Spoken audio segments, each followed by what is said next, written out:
بسم اللہ الرحمن الرحیم۔ السلام علیکم ویورز، اگر آپ کو میرے ناول پسند آ رہے ہیں تو پلیز میرے چینل کو لائک کریں، سبسکرائب کریں اور زیادہ سے زیادہ شیئر کریں۔ وقت ایپیسوڈ نمبر 11 بائی مہرالنساء شاہ میر۔ مہر ماں اپنے کمرے میں سادی بتیاں بجھائے ٹھنڈے فرش پر اکڑو بیٹھی تھی، ایسے کہ بیڈ کی پلانتی سے ٹیک لگا رکھی تھی۔ اس کی آنکھیں سرخ تھیں، بال بکھرے تھے، حلیہ بے ترتیب تھا، یہاں تک کہ کل سے لے کر اب تک اس نے کوئی ایک نماز بھی نہیں پڑھی تھی۔ ابھی وہ اپنے خیالوں میں مگن تھی جب اس کے کمرے کا دروازہ دھڑ سے کھولتے فروہ اندر آئی تھی۔ ملگجے سے اندھیرے میں ان کا استقبال کیا تھا۔ انہوں نے سوئچ بورڈ پر ہاتھ مارا تو ساری کمرے میں روشنی پھیل گئی، سفید روشنی۔ مہر نے بے اختیار آنکھوں پہ ہاتھ رکھا تھا، یہ روشنی اس کی آنکھوں میں چبھی تھی۔ مہر ماں، سب کیا سن رہی ہوں میں؟ حالے نے کل رات کیا بکواس کی ہے؟ دیکھو، مجھ سے جھوٹ بولنے کی قطعی ضرورت نہیں، بھابی جان مجھے سب بتا چکی ہیں۔ اب کچھ بولو گی بھی یا اسی طرح سوگ مناتی رہو گی؟ ان کے بس نہیں چلتا کہ مہر کے حلق میں انگلیاں ڈال کر سچ کا پتہ چلا لیں۔ جب سب کچھ پتہ ہے آپ کو تو مجھ سے کیا چاہتی ہیں آپ؟ وہ اسی طرح آنکھوں پہ ہاتھ رکھے بولی تھی۔ فروہ نے اس کے قریب جا کر ایک جھٹکے سے اس کا ہاتھ آنکھوں سے ہٹایا اور اس کا بازو پکڑ کے کھڑا کیا تھا۔ مجھے پاگل بنانا بند کرو مہر۔ میں نہیں جانتی اس نے کیا بکواس کی یا اس کے دماغ میں کیا چل رہا ہے، لیکن میری ایک بات یاد رکھنا، میں نہ تمہیں اس طرح ہارنے دوں گی اور نہ خود خاموش بیٹھوں گی۔ حالیہ اور سفیر کبھی ایک نہیں ہو سکتے، کم از کم میری اس زندگی میں تو نہیں۔ وہ اس کے پاس بیٹھے غرا رہی تھی۔ تو میں کیا کروں؟ ہاں، کیا کروں؟ گلا دبا دوں اپنی بہن کا؟ مار دوں اس کو؟ وہ گویا پھٹ پڑی تھی۔ یہ سب آپ کی وجہ سے ہوا ہے۔ ساری زندگی مجھے سفیر کے خواب دکھائے۔ آپ نے کہا سفیر زیادہ بولنے والی لڑکیاں پسند نہیں، میں نے اپنی زبان سی لی۔ آپ نے کہا سفیر کو انڈیپینڈنٹ اور مردوں کے ساتھ کام کرنے والی لڑکیاں پسند نہیں، میں نے جواب چھوڑ دی۔ حالانکہ سفیر کو تو ایسی ہی لڑکیاں پسند تھیں اور ہیں۔ میں نے تو اپنی ساری زندگی اپنا جینا مرنا سفیر سے جوڑ لیا۔ اس کے آنسو مسلسل بہہ رہے تھے اور چیخ چیخ کر بول رہی تھی، آپ نے میرے ساتھ بہت برا کیا ہے مومانی جان۔ آپ نے کہا سفیر کو مذہبی لڑکیاں نہیں پسند، میں نے نمازیں پڑھنا چھوڑ دیں اور جب کبھی پڑھتی ہوں تب ہمیشہ یہی دیکھتی ہوں کہ کہیں سفیر گھر پر تو نہیں، کہیں وہ آ تو نہیں گئے۔ میں نے تو خدا کو بھی چھوڑا صرف سفیر کے لیے۔ میری زندگی کی ساری ایکویشن ہی خراب ہو گئی۔ میں اسکوائر وین پہ آ کھڑی ہوئی ہوں۔ میری لائف، میری گولز تو بس دیکھے تھے، میں نے سفیر سے شادی کروں گی اور مجھے ابا کی محبت مل جائے گی۔ اس کا لہجہ روندا ہوا تھا۔ میں نے صرف سفیر نہیں کھویا، میں نے یوسف سلطان بھی کھو دیا، ساری زندگی کے لیے سب کچھ کھو دیا میں نے۔ میں ہر چیز کا مداوع کروں گی میری جان، مجھے ایک موقع دو۔ تم ہمت کیوں ہار رہی ہو؟ میں ہوں نا، فروہ سلطان کے ہوتے تم کیوں پریشان ہو رہی ہو؟ دنیا یہاں کی وہاں ہو جائے لیکن میں تمہارے علاوہ کسی اور کی شادی سفیر سے نہیں ہونے دوں گی۔ وہ اس کے چہرے کو اپنے ہاتھوں کے پیالے میں بھرتی محبت سے کہہ رہی تھی۔ ارے کس کا مداوع کریں گی آپ؟ اس کی بوڑھی آنکھوں میں تفنکر تھا۔ میں نے اپنا خدا چھوڑا ہے سفیر کے لیے، میرے خدا مجھے واپس کر سکتی ہیں؟ آپ کے تو اپنے تھائٹس ہی کلیئر نہیں تھے، کبھی آپ نے مجھے دقیانوسی بنا دیا تو کبھی ماڈرن، اور میں سفیر کی محبت میں اتنی پاگل تھی کہ آپ کی ہر بات پر عمل کرتی چلی گئی۔ وہ بول بول کر ہانپ چکی تھی، تبھی بیٹھ پڑی گرنے کے انداز میں بیٹھ گئی۔ یہ سب حالے کی وجہ سے ہوا ہے، تم مانو یا نہ مانو، یہ سب اس کا کیا دھرا ہے۔ اسی نے سفیر کو اپنی ایسی کوئی پٹی پڑھائی ہے، اس کو حالے کے علاوہ کچھ دکھتا ہی نہیں۔ اگر اس سے نفرت کرتی تو اس کی کوئی وجہ تھی، لیکن تم اس ناگن کو سمجھ ہی نہیں سکی۔ اب تمہاری عقل ٹھکانے آ گئی ہوگی۔ مجھے میری بہن کے خلاف مت کریں، یہ بیکار ہے۔ آپ کا حلبہ مجھ پر اثر نہیں کرے گا، کوئی بھی بات، کوئی بھی چیز مجھے میری بہن سے بد ظن نہیں کر سکتی مومانی جان۔ آپ کے لیے بہتر ہوگا یہاں سے چلی جائیں اور مجھے اکیلا چھوڑ دیں۔ وہ اب سنبھل چکی تھی، تبھی متوازن لہجے میں بول رہی تھی، ایک دن آئے گا مہر جب تم مجھ پہ یقین کرو گی، میری باتیں مانو گی۔ میرا کہاں مانو گی، ایک دن آئے گا، وہ عجیب سے لہجے میں کہتی وہاں سے چلی گئی تھی۔ مہر نے کوئی دھیان نہیں دیا تھا، اس کے پاس ابھی غم منانے کو اور بہت سی باتیں تھیں۔ اس وقت وہ ڈاکٹر عبید الرحمن کے گھر میں آتش دان کے پاس رکھے سنگل صوفے پہ بیٹھی تھی۔ عبید الرحمن اس کے سامنے اسی طرح سے ایک صوفے پہ بیٹھے تھے، ایسے کہ ان کے صوفوں کا رخ آتش دان کی طرف تھا۔ نفیسہ کو ان کا نیم رخ نظر آیا تھا، وہ مسلسل نظریں جھکائے کچھ پڑھنے میں مصروف تھے، غالباً عمر کی رپورٹس تھیں۔ ساتھ ساتھ اپنے ایک ہاتھ میں پکڑے کافی کے مگ سے گھونٹ بھرتے جا رہے تھے۔ نفیسہ جب سے یہاں آئی تھی عمر کی طبیعت بہت بہتر تھی۔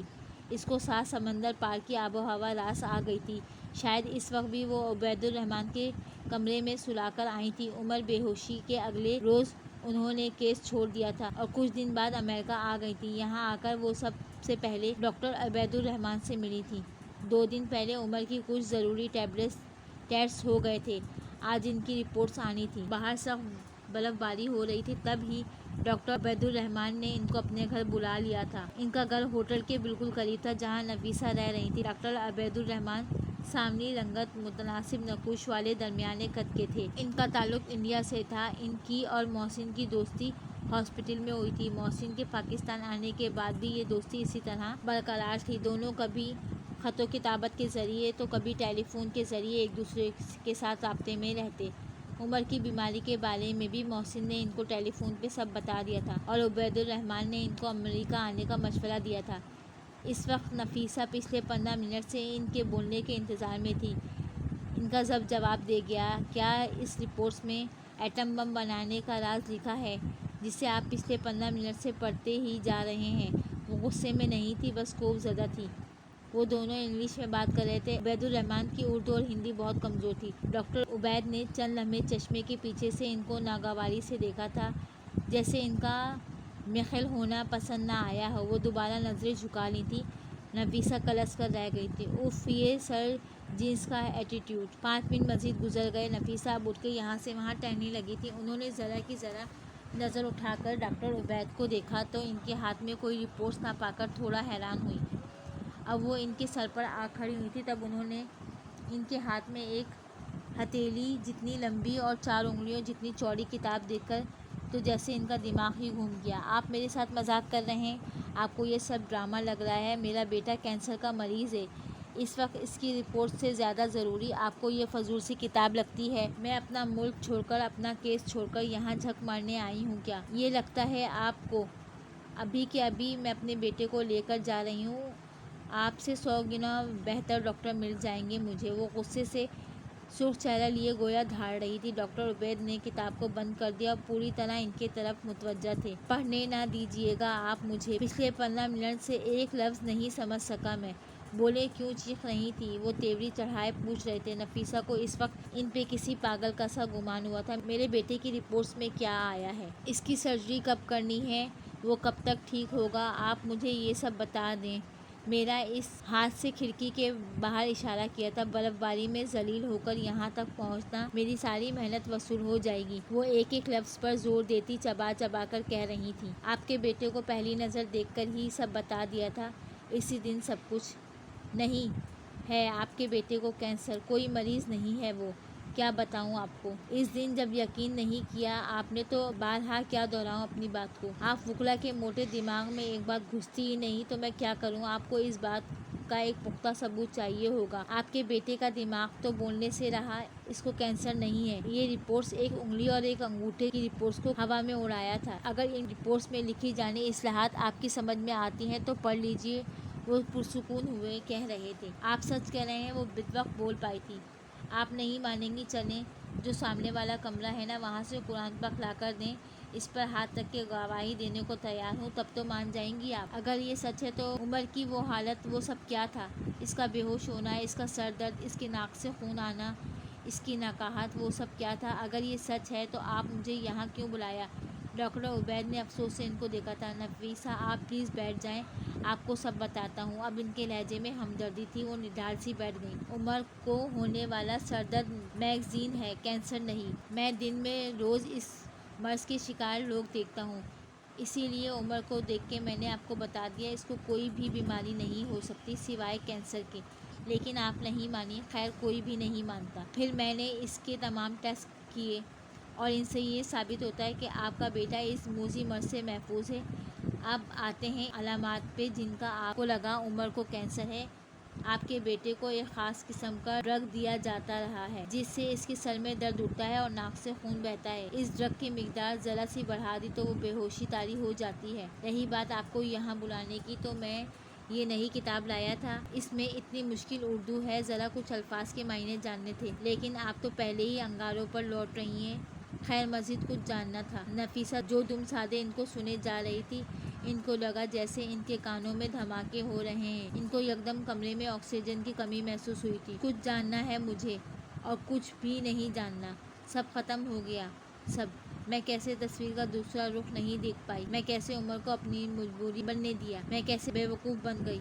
میں تو شوہر کی سب سے جینیس وکیل ہوں۔ آپ وکیل تھیں، وہ ان کو دیکھتے ہوئے پہ زور دیتے ہوئے بولے تھے۔ نفیسہ گلابی پڑتی آنکھوں سے ان کو دیکھا تھا، ان کی آنکھوں میں ہزار سوال تھے۔ کل آپ کے ملک میں، آپ کے شہر میں آپ کی وکالت کا لائسنس منسوخ کر دیا گیا تھا۔ وہ لڑکی جس کا کیس آپ لڑ رہی تھی، اس لڑکی نے مریم نے خودکشی کر لی ہے 1 ہفتہ پہلے، اور اس نے اپنے آخری بیان میں یہ کہا ہے کہ آپ نے زبردستی اس لڑکی کو اس کیس میں شامل کیا تھا۔ وہ وکٹم نہیں تھی، اس نے چند پیسوں کے عوض اس کیس میں شامل ہونے کا فیصلہ کر لیا کیونکہ آپ نے دھمکی دی تھی، اور آپ نے اس کو یوز کیا کیونکہ آپ اپنے شہر کی سب سے بڑی وکیل بننا تھا اور آپ کئی طرح کے معاشی مسائل سے گزر رہی تھی۔ تبھی آپ نے شہر کے چند امراء اور عزت دار گھرانوں کے معزز مردوں کو اس کیس میں گھسیٹا ہے تاکہ آپ کے مسائل ختم ہو سکیں۔ یہ ساری بات مجھے کل محسن نے ٹیلی فون پر بتائی تھی۔ نفیسہ کو اس برف باری میں پسینہ آ گیا تھا، اس کا پورا جسم کانپ رہا تھا۔ وہ اپنی جگہ سے اٹھی تھی اور بھاگتے ہوئے کمرے سے باہر نکل گئی تھی۔ عبید الرحمن بھی ان کے پیچھے آئے تھے۔ لاؤنج میں آ کر ذرا دیر کو ٹھہری تھی، لیکن ایک بار پھر ان کو اپنا دم گھٹتا محسوس ہوا تھا۔ وہ تیز تیز قدم اٹھاتی بیرونی دروازہ پار کر گئی تھی۔ گھر کے باہر برف ایسے گر رہی تھی جیسے آسمان سفید رو رہا ہو۔ وہ سڑک پر گری برف پر بیٹھ گئیں۔ ان کا نیلا اوور کوٹ ذرا سی دیر میں برف سے سفید ہو گیا تھا۔ وہ وہیں سڑک پر بیٹھی لمبی لمبی سانس لینے لگیں۔ ڈاکٹر عبید تعصب سے ان کو دیکھ رہے تھے۔ مس حیات اندر چلیں پلیز، پلیز، بہت سردی ہے، آپ بیمار ہو جائیں گی۔ آپ میری مہمان ہیں، مجھے یہ گوارا نہیں۔ آپ اس طرح سڑک پر بیٹھی رہیں، ہمت کریں، آپ مضبوط ہیں، یا تو پھر تھوڑا رو لیں۔ رونا اچھا ہوتا ہے، وہ گھٹنوں کے بل ان کے پاس بیٹھے فکر مندی سے کہے تھے۔ ڈاکٹر، میرا پیشہ میرا عشق ہے، میں نے اس کے لیے اتنی محنت کی تھی۔ میرے باپ نے اپنا پیٹ کاٹ کاٹ کر میری فیسیں ادا کی تھیں۔ میں سخت سردی اور چلچلاتی دھوپ میں پیدل یونیورسٹی تک گئی ہوں کیونکہ میرے پاس کرائے کے پیسے نہیں ہوتے تھے۔ میں نے اپنی منگنی اس لیے توڑی کیونکہ میرے منگیتر کو میرا وکیل بننا پسند نہیں تھا۔